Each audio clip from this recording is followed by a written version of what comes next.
Hop Frog, por Edgar Allan Poe. Jamás he conocido a nadie tan dispuesto a celebrar una broma como el rey. Parecía vivir tan solo para las bromas. La manera más segura de ganar sus favores consistía en narrarle un cuento donde abundaran las chuscadas y narrárselo bien. Ocurría así que sus 7 ministros descollaban por su excelencia como bromistas.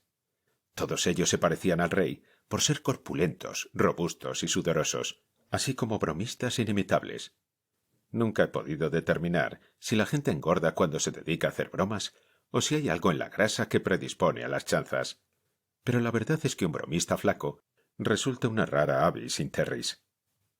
Por lo que se refiere a los refinamientos, o como él los denominaba, los espíritus del ingenio, el rey se preocupaba muy poco. Sentía especial admiración por el volumen de una chanza, y con frecuencia era capaz de agregarle gran amplitud para completarla. Las delicadezas lo fastidiaban. Hubiera preferido el Gargantúa de Rabelais al Zadig de Voltaire. De manera general, las bromas de hecho se adaptaban mejor a sus gustos que las verbales. En los tiempos de mi relato, los bufones gozaban todavía del favor de las cortes. Varias potencias continentales conservaban aún sus locos profesionales, que vestían traje abigarrado y gorro de cascabeles, y que a cambio de las migajas de la mesa real debía mantenerse alerta para prodigar su agudo ingenio. Nuestro rey tenía también su bufón. Le hacía falta una buena dosis de locura, aunque más no fuera, para contrabalancear la pesada sabiduría de los 7 sabios que formaban su ministerio y la suya propia. Su loco o bufón profesional no era tan solo un loco. Su valor se triplicaba a ojos del rey por el hecho de que además era enano y cojo. En aquella época los enanos abundaban en las cortes tanto como los bufones, y muchos monarcas no hubieran sabido cómo pasar los días. Los días son más largos en la corte que en cualquier otra parte, sin un bufón con el cual reírse y un enano de quien reírse. Pero, como ya lo he hecho notar, en el 99% de los casos, los bufones son gordos, redondeados y de movimientos torpes, por lo cual nuestro rey se congratulaba de tener en Hop Frog, que así se llamaba su bufón, un triple tesoro en una sola persona. Creo que el nombre de Hop Frog no le fue dado al enano por sus padrinos en el momento del bautismo, sino que recayó en su persona por concurso general de los 7 ministros, dado que le era imposible caminar como el resto de los mortales. En efecto, Hop Frog solo podía avanzar mediante un movimiento convulsivo, algo entre un brinco y un culebreo, movimiento que divertía interminablemente al rey y a la vez, claro está, le servía de consuelo, aunque la corte, a pesar del vientre protuberante y el enorme tamaño de la cabeza del rey, lo consideraba un dechado de perfección. Pero si la deformación de las piernas solo permitía a Hop Frog moverse con gran dolor y dificultad en un camino o un salón, la naturaleza parecía haber querido compensar aquella deficiencia de sus miembros inferiores, concediéndole una prodigiosa fuerza en los brazos, que le permitía efectuar diversas hazañas de maravillosa destreza, siempre que se tratara de trepar por cuerdas o árboles. Mientras cumplía tales ejercicios, se parecía mucho más a una ardilla o a un mono que a una rana. No puedo afirmar con precisión de qué país había venido Hop Frog. Se trataba, sin embargo, de una región bárbara de la que nadie había oído hablar, situada a mucha distancia de la corte de nuestro rey. Tanto Hop Frog como una jovencita, apenas menos enana que él, pero de exquisitas proporciones y admirable bailarina, habían sido arrancadas por la fuerza de sus respectivos hogares, situados en provincias adyacentes, y enviados como regalo al rey por uno de sus siempre victoriosos generales. No hay que sorprenderse, pues, de que en tales circunstancias se creara una gran intimidad entre los 2 pequeños cautivos. Muy pronto llegaron a ser amigos entrañables. Hop Frog, a pesar de sus continuas exhibiciones, no era nada popular y no podía, por tanto, prestar mayores servicios a Tripetta.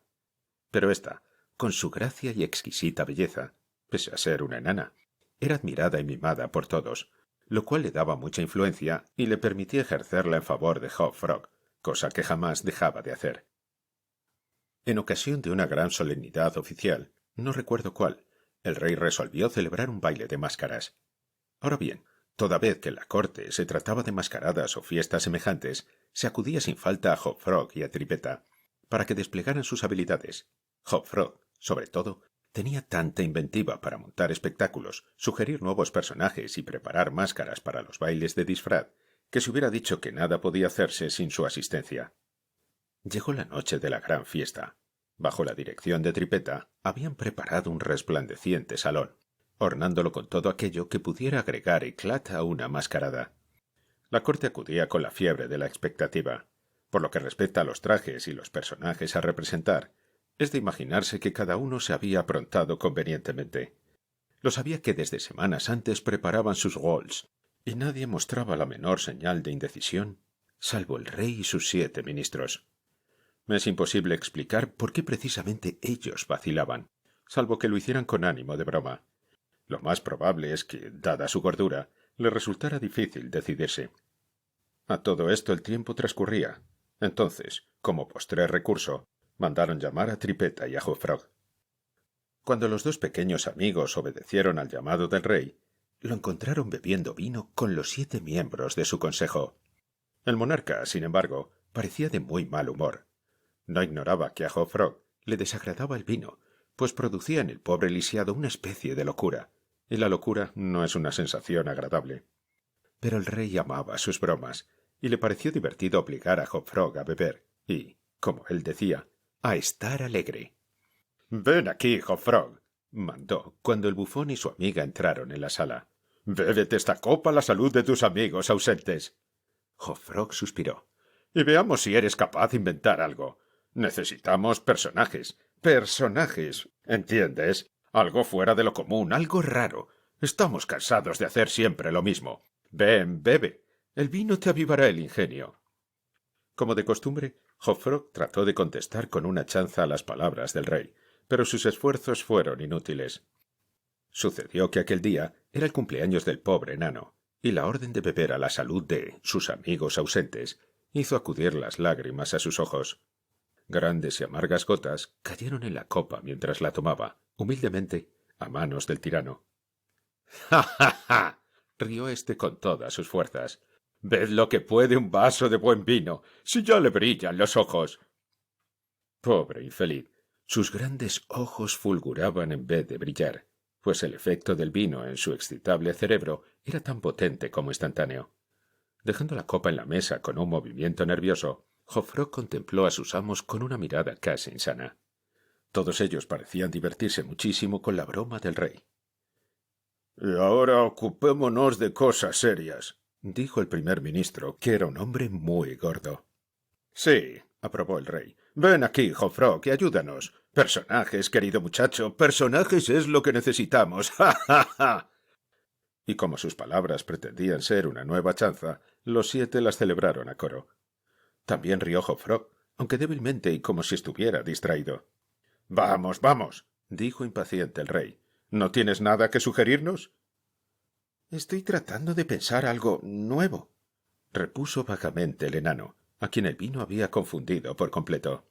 «¿Tratando?», gritó furioso el tirano. «¿Qué quieres decir con eso? Ah, ya entiendo. Estás melancólico y te hace falta más vino. Toma, bebe esto». Y llenando otra copa la alcanzó al lisiado, que no hizo más que mirarla, tratando de recobrar el aliento. «Bebe, te digo», aulló el monstruo. «¡O por todos los diablos que...».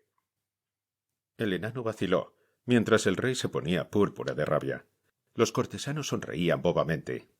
Pálida como un cadáver, Tripetta avanzó hasta el sitial del monarca y, cayendo de rodillas, le imploró que dejara en paz a su amigo. Durante unos instantes, el tirano la miró lleno de asombro ante tal audacia. Parecía incapaz de decir o de hacer algo, de expresar adecuadamente su indignación. Por fin, sin pronunciar una sílaba, la rechazó con violencia y le tiró a la cara el contenido de la copa. La pobre niña se levantó como pudo, y sin atreverse a suspirar siquiera, volvió a su sitio a los pies de la mesa. Durante casi un minuto reinó un silencio tan mortal que se hubiera escuchado caer una hoja o una pluma. Aquel silencio fue interrumpido por un áspero y prolongado rechinar, que parecía venir de todos los ángulos de la sala al mismo tiempo. «¿Qué es ese ruido que estás haciendo?», preguntó el rey, volviéndose furioso hacia el enano. Este último parecía haberse recobrado en gran medida de su embriaguez, y mientras miraba fija y tranquilamente al tirano en los ojos, respondió: «Yo, Yo no hago ningún ruido. Parecía como si el sonido viniera de fuera, observó uno de los cortesanos. Se me ocurre que es el loro de la ventana que se frotaba el pico contra los barrotes de la jaula. Eso ha de ser, afirmó el monarca, como si la sugestión lo aliviara grandemente. Pero hubiera jurado, por el honor de un caballero, que el ruido lo hacía este imbécil con los dientes. Al oír tales palabras, el enano se echó a reír, y el rey era un bromista demasiado empedernido para oponerse a la risa ajena, mientras dejaba ver unos enormes, poderosos y repulsivos dientes. Lo que es más, declaró que estaba dispuesto a beber todo el vino que quisiera su majestad, con lo cual éste se calmó enseguida. Y luego de apurar otra copa sin efectos demasiado perceptibles, Hop Frog empezó a exponer vivamente sus planes para la mascarada. «No puedo explicarme la asociación de ideas», dijo tranquilamente y como si jamás en su vida hubiese bebido vino. «Pero apenas vuestra majestad empujó a esa niña y le arrojó el vino a la cara, apenas hubo hecho eso, y en momentos en que el loro producía ese extraño ruido en la ventana, se me ocurrió una diversión extraordinaria, una de las extravagancias que se hacen en mi país y que con frecuencia se llevan a cabo en nuestras mascaradas. Aquí será completamente nuevo. Lo malo es que hace falta un grupo de 8 personas y... «Pues aquí estamos», exclamó el rey, riendo ante el agudo descubrimiento de la coincidencia. «Justamente 8, yo y mis ministros. Veamos, ¿en qué consiste esa diversión?» «La llamamos», repuso el enano, «los 8 orangutanes encadenados, y si se la representa bien, resulta extraordinaria». «Nosotros la representaremos bien», observó el rey, enderezándose y alzando las cejas. «Lo divertido de la cosa», continuó Hop Frog, «está en el espanto que produce entre las mujeres». «¡Magnífico!», gritaron a coro el monarca y su consejo. «Yo os disfrazaré de orangutanes», continuó el enano. «Dejadlo todo por mi cuenta. El parecido será tan grande que los asistentes a la mascarada os tomarán por bestias de verdad. Y, como es natural, sentirán tanto terror como asombro». «¡Exquisito!», exclamó el rey. «Hop Frog, yo haré un hombre de ti». «Usaremos cadenas para que su ruido aumente la confusión. Haremos correr el rumor de que os habéis escapado en más de vuestras jaulas. Vuestra Majestad no puede imaginar el efecto que en un baile de máscaras causan 8 orangutanes encadenados, los que todos toman por verdaderos y que se lanzan con gritos salvajes entre damas y caballeros delicada y lujosamente ataviados. El contraste es inimitable». «Así debe ser», declaró el rey, mientras el consejo se levantaba precipitadamente, se hacía tarde, para poner en ejecución el plan de Hop Frog. La forma en que procedió éste a fin de convertir a sus amos en orangutanes era muy sencilla, pero suficientemente eficaz para lo que se proponía. En la época en que se desarrolla mi relato, los orangutanes eran poco conocidos en el mundo civilizado, y como las imitaciones preparadas por el enano resultaban suficientemente bestiales y más que suficientemente horrorosas, nadie pondría en duda que se trataba de una exacta reproducción de la naturaleza. Ante todo, el rey y sus ministros vistieron ropa interior de tejido elástico y sumamente ajustado. Se procedió inmediatamente a untarlos con brea. Alguien del grupo sugirió cubrirse de plumas, pero esta idea fue rechazada al punto por el enano, quien no tardó en convencer a los 8 bromistas, mediante demostración práctica, que el pelo de orangután puede imitarse mucho mejor con lino. Una espesa capa de este último fue por tanto aplicada sobre la brea. Buscóse luego una larga cadena. Hop Frog la pasó por la cintura del rey y la aseguró. Enseguida hizo lo propio con otro del grupo, y luego con el resto. Completados los preparativos, los integrantes se apartaron lo más posible unos de otros, hasta formar un círculo, y para dar a la cosa su apariencia más natural, Hop Frog tendió el sobrante de la cadena, formando 2 diámetros en el círculo, cruzados en ángulo recto, tal como lo hacen en la actualidad los cazadores de chimpancés y otros grandes monos en Borneo. El vasto salón donde iba a celebrarse el baile de máscaras era una estancia circular, de techo muy elevado, y que sólo recibía la luz del sol a través de una claraboya situada en su punto más alto. De noche, momento para el cual había sido especialmente concebido dicho salón, se lo iluminaba por medio de un gran lustro que colgaba de una cadena procedente del centro del tragaluz, y que se hacía subir y bajar por medio de un contrapeso, según el sistema corriente. Solo que, para que dicho contrapeso no se viera, hallábase instalado del otro lado de la cúpula, sobre el techo. El arreglo del salón había sido confiado a la dirección de Tripetta, pero por lo visto, ésta se había dejado guiar en ciertos detalles por el más sereno discernimiento de su amigo el enano. De acuerdo con sus indicaciones, el lustro fue retirado. Las gotas de cera de las bujías, que en esos días calurosos resultaba imposible evitar, hubiera estropeado las ricas vestiduras de los invitados, quienes, debido a la multitud que llenaría el salón, no podrían mantenerse alejados del centro, o sea, debajo del lustro. En su reemplazo se instalaron candelabros adicionales en diversas partes del salón, de modo que no molestaran, a la vez que se fijaban antorchas que despedían agradable perfume en la mano derecha de cada una de las cariátides que se erguían contra las paredes, y que sumaban entre 50 y 60. Siguiendo el consejo de Hop Frog, los 8 orangutanes esperaron pacientemente hasta medianoche, hora en que el salón estaba repleto de máscaras para hacer su entrada. Tan pronto se hubo apagado la última campanada del reloj, precipitáronse, o mejor, rodaron juntos, ya que la cadena que trababa sus movimientos hacía caer a la mayoría y trastabillar a todos mientras entraban en el salón. El revuelo producido en la asistencia fue prodigioso y llenó de júbilo el corazón del rey. Tal como se había anticipado, no pocos invitados creyeron que aquellas criaturas de feroz aspecto eran, si no orangutanes, por lo menos verdaderas bestias de alguna otra especie. Muchas damas se desmayaron de terror, y si el rey no hubiera tenido la precaución de prohibir toda aportación de armas en la sala, la alegre banda no habría tardado en expiar sangrientamente su extravagancia. A falta de medios de defensa, prodújese una carrera general hacia las puertas, pero el rey había ordenado que fueran cerradas inmediatamente después de su entrada, y siguiendo una sugestión del enano, las llaves le habían sido confiadas a él. Mientras el tumulto llegaba a su apogeo, y cada máscara se ocupaba tan solo de su seguridad personal, pues ahora había verdadero peligro a causa del apretujamiento de la excitada multitud. Hubiera podido advertirse que la cadena de la cual colgaba habitualmente el lustro, y que había sido remontada al prescindirse de aquel, descendía gradualmente hasta que el gancho de su extremidad quedó unos 3 pies del suelo. Poco después el rey y sus 7 amigos, que habían recorrido haciendo eses todo el salón, terminaron por encontrarse en su centro, y como es natural, en contacto con la cadena.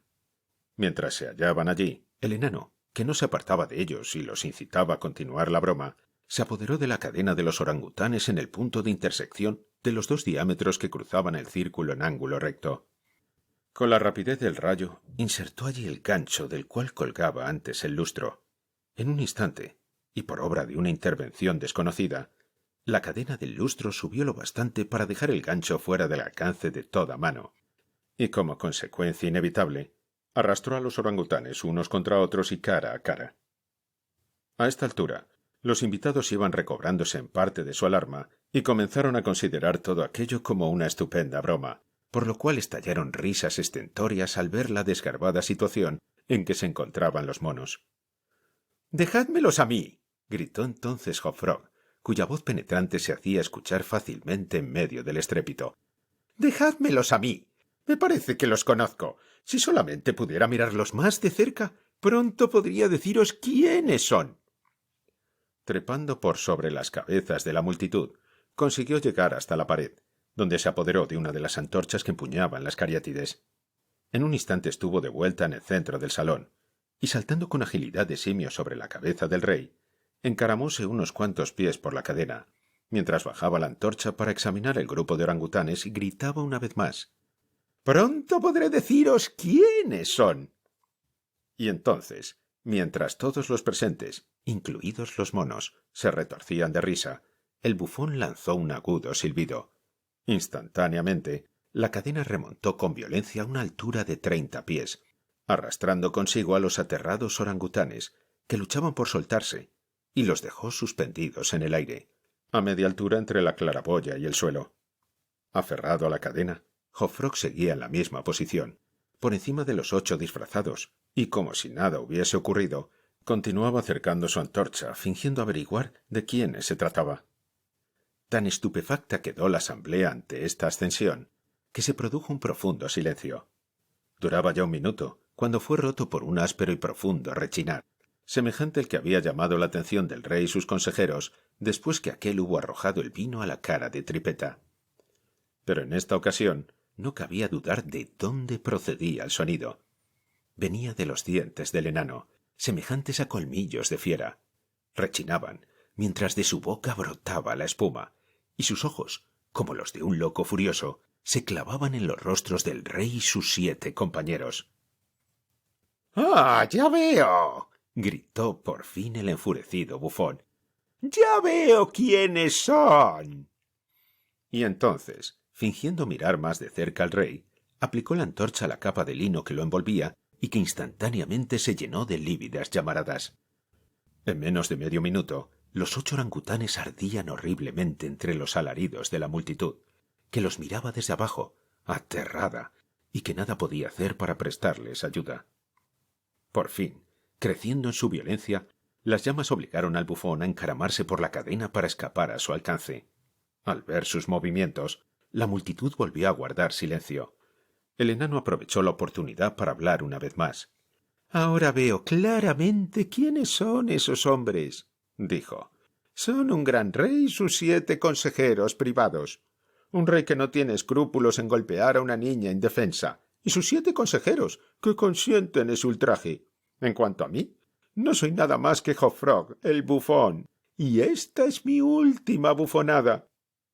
A causa de la alta combustibilidad del lino y la brea, la obra de venganza quedó cumplida apenas el enano hubo terminado de pronunciar estas palabras. Los 8 cadáveres colgaban de sus cadenas en una masa irreconocible, fétida, negruzca, repugnante. El bufón arrojó su antorcha sobre ellos y luego, trepando tranquilamente hasta el techo, desapareció a través de la claraboya. Se supone que Tripetta, instalada en el tejado del salón, fue cómplice de su amigo en su ígnea venganza, y que ambos escaparon juntamente a su país, ya que jamás se los volvió a ver.